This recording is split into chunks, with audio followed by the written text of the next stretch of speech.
I really don't want to write another article about Pedro Sánchez. In fact, I've been avoiding Spanish news for most of the week because I don't want to spend any more time hearing about that guy.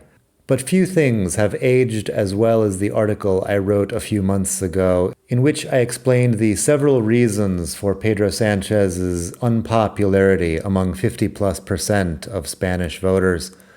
Since then, things have only gotten worse. Sánchez now finds himself surrounded by corruption scandals on all sides. It's in his PSOE party, among his closest friends, and even in his family. But he's hanging in there, pretending like he never knew anything.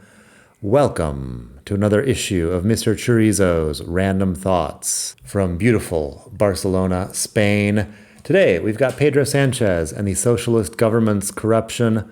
We've got the fashion mogul who fell off a mountain. And we've got the World Cup coming soon to the North American continent and to a neighborhood bar near you.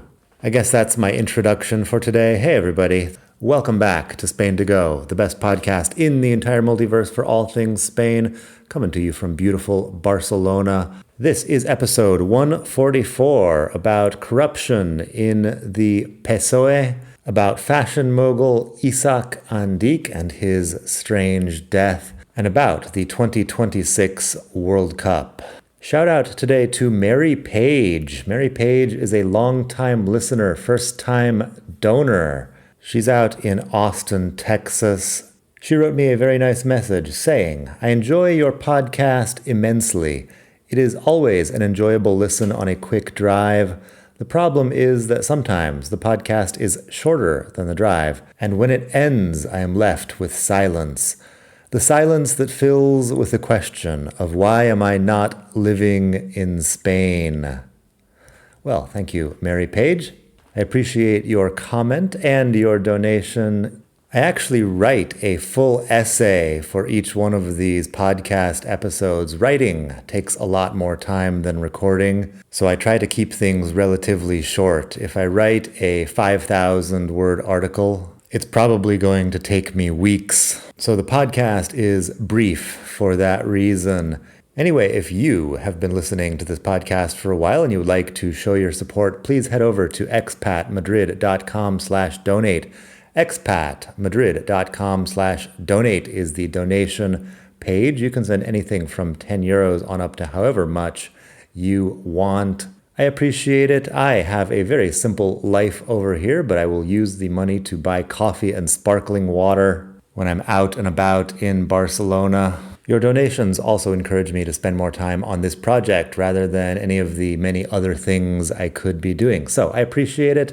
expatmadrid.com/donate. Once you're there, you can also send me a message with your questions for future episodes. Actually, a previous episode of this podcast was inspired by Mary Page, who asked me about my thoughts on the boycott of the Vuelta de España cycle race last year. I have an episode about that somewhere.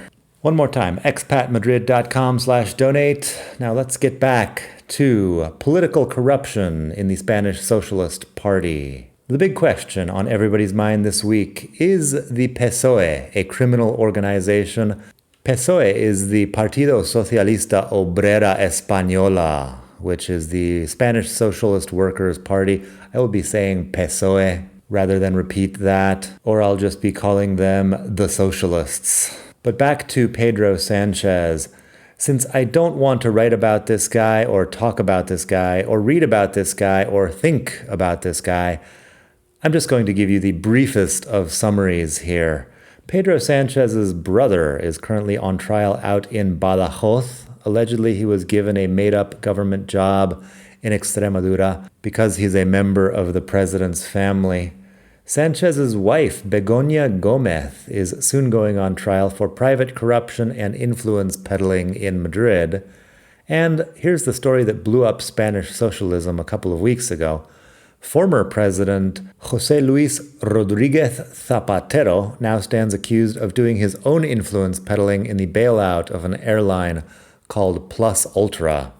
It looks like he might have charged a fee of around €1 million in exchange for his services in lobbying the government for the bailout. Since that story broke, there have been further investigations into Zapatero's shady business contacts in China and Venezuela. There's the usual network of shell companies in various tax havens. Police searched his office, finding a safe full of expensive jewels. Plus, Zapatero's 2 daughters apparently run a marketing agency that gets paid hundreds of thousands of euros to make up reports for people doing business with the ex-president. Meanwhile, the PSOE has been paying former militant member and now journalist Leire Diez to discredit judges and police investigators looking into the party's various dealings. It all looks pretty bad, but I don't know if Sanchez is going to resign or if the Spanish justice system is going to be able to put anyone in prison. A lot of the evidence here seems like it's coded text messages and vague voice recordings. It might take a decade for anything real to come out of these cases. And maybe it's all legal gray area lobbying. I don't know. Opposition leader Alberto Núñez Feijóo is dithering around saying he might do a vote of no confidence eventually. The PSOE's popularity is in free fall, but for now, the general election date is next year in the summer of 2027. It is worth mentioning that all this is eerily similar to how Sanchez himself got into office back in 2017. Back then, it was Mariano Rajoy who was surrounded by corruption scandals. Rajoy left office after a moción de censura orchestrated by Sanchez. So Sanchez may be gone soon or not.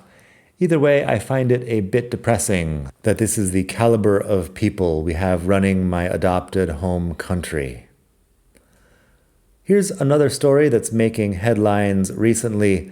It's about Isak Andic, the fashion mogul who fell off a mountain.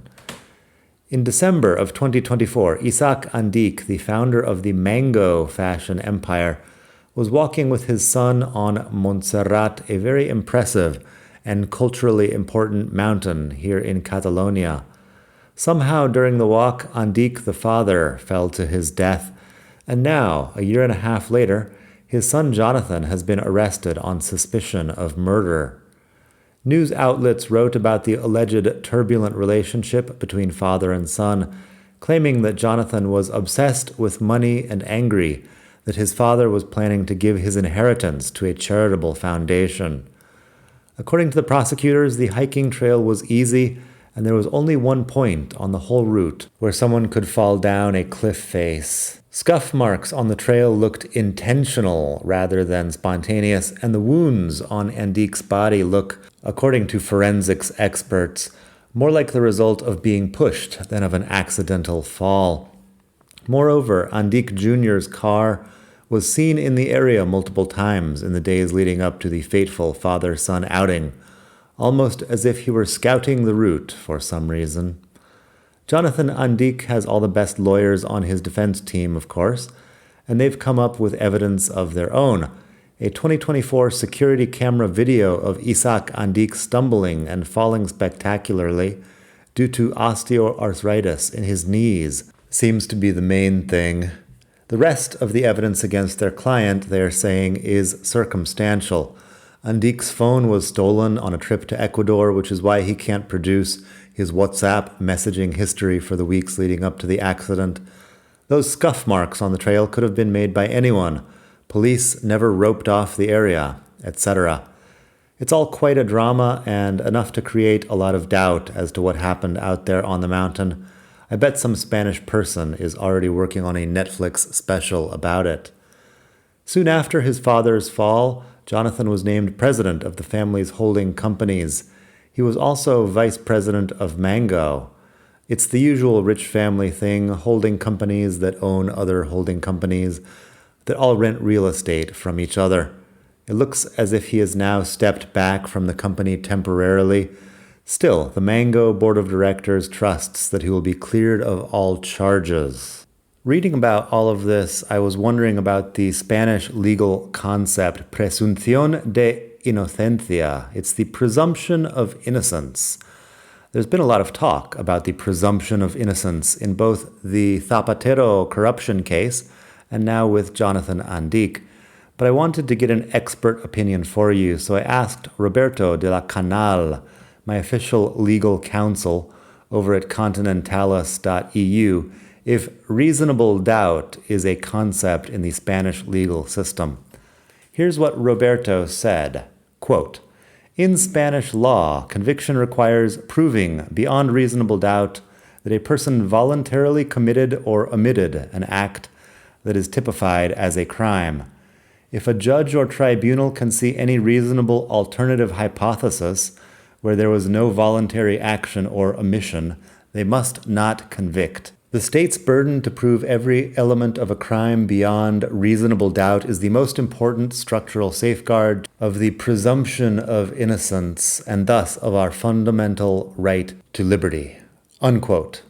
So that's what Robert said. Actually, what Robert said was significantly longer and more involved than that, and I've had to edit it down, but that's the gist of it. And in my man-on-the-street opinion, as someone who is not a legal expert, it sounds like there is reasonable doubt in all of these cases.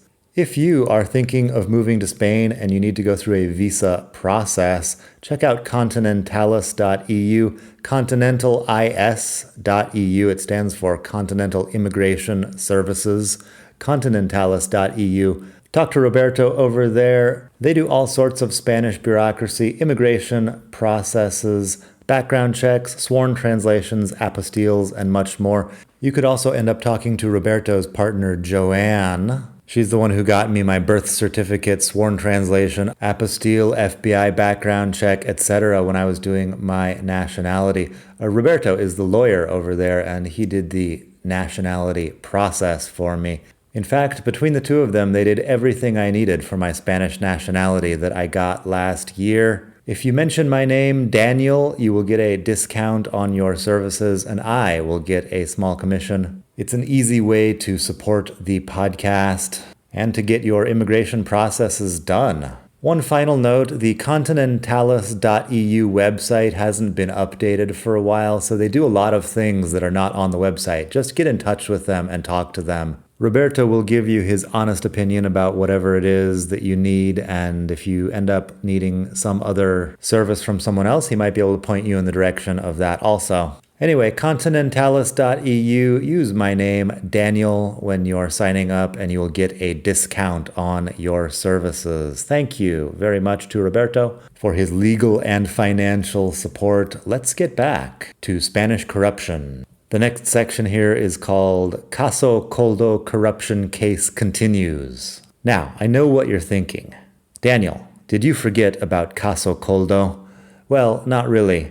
I was hoping to ignore it and not write this article at all, but here we are. So let's do a little update on Spain's other big hookers and corruption scandal.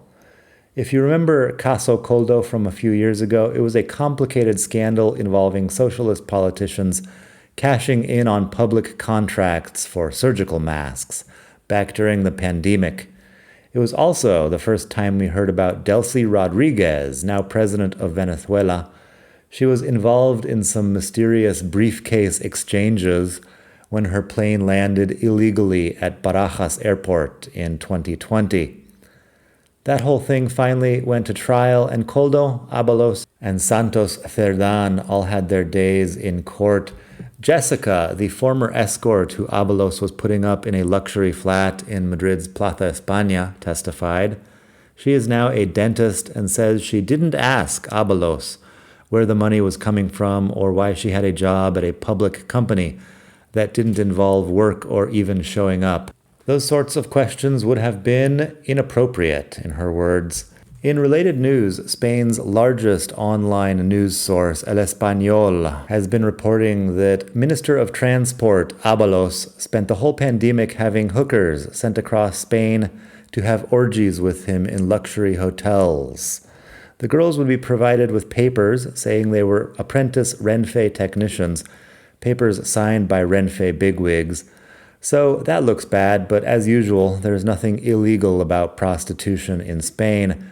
And I don't know if people's made-up excuses for traveling around 6 years ago are really going to be prosecuted at this point. All I know is that I spent the pandemic being harassed by police for buying groceries in my own neighborhood. I'm glad Abalos was able to have his orgies, though. Anyway, I guess we'll be getting a verdict on Caso Koldo within the next few years. Don't hold your breath. While we're talking about sex scandals involving famous Spaniards, I have an update on a couple of cases I mentioned in previous articles and episodes of the podcast. Let's do an Íñigo Errejón and Julio Iglesias sex scandal follow-up here. Several months ago, one of the top stories in Spain was about Íñigo Errejón, a far-left politician and founding member of Podemos, if you remember them, who had been accused of sexual assault by an actress named Elisa Mulya. It was all he said, she said stuff that happened in a locked room at a party, but it got plenty of press. Eventually, the government prosecutors decided that even if Mulya's version of the story is accurate, it just didn't seem like a crime. Essentially, according to her own story, she told him to stop, and he stopped, because solo sí es sí. It may have been a bad date, but not illegal. Now, the story, according to El Español, is that Errejón is suing Mulya for defamation after she claimed that he blackmailed witnesses to testify in his favor. At the beginning of this year, a second woman came forward with sexual accusations against Errejón, but she decided not to pursue the case because she is a public figure who wishes to remain anonymous. In other news, the Julio Iglesias scandal ended as quickly as it began when the Spanish Audiencia Nacional decided it doesn't have jurisdiction over things the singer may have allegedly done to his staff at his mansions in the Bahamas or the Dominican Republic. So I guess neither of those cases are going forward. Elisa Mulya has expressed her disappointment with Pedro Sánchez over the whole thing, saying that Spain is sexist, rotten, and backward. But like I've been saying for months now, she's not the only one who's got a problem with Sánchez and the current government. Finally today, the World Cup. Several years ago, I wrote an article called "Is the Spanish Government Hypnotizing You?", in which I poked fun at the idea that Mariano Rajoy was somehow responsible for the greatness of Spanish football. The government, people were saying at the time, was using sports as a distraction. Football kept people's minds off of the terrible economy, the corruption scandals, and the general incompetence of our leadership. This was right around the time that Cristiano Ronaldo released his line of men's underwear, and you couldn't walk past a bus stop in Madrid without seeing the Portuguese player's package prominently pictured in stunning black and white. It was also just a few years after Spain's 2010 World Cup victory, and the Spanish seemed unstoppable. In the 2014 World Cup, the Spanish national team was eliminated in the first round, and somehow people still didn't rise up against the government. Perhaps they were hypnotized by Ronaldo's bulging member. Spain's politicians haven't improved since I wrote that article, and today's corruption scandals seem eerily similar to the ones of 10 or 12 years ago. But we do have new football players. This year, 2026, the World Cup is taking place in North America, in the USA, Mexico, and, unfortunately, Canada. According to supercomputers and mathematical models from Goldman Sachs and others, Spain is the favorite among the 48 teams classified. Our previous World Cup victory was predicted by an octopus named Paul. Those were simpler times, I guess. So in a few days, corruption will take a back seat to football. By the end of summer, we'll surely be back to corruption again, if not sooner. The news media will continue to churn out content day after day. Today's politicians will be replaced by tomorrow's politicians, and today's footballers will retire to make way for the new generation, and so on. In the famous words of King Solomon, "What has been will be again, and what has been done will be done again. There is nothing new under the sun."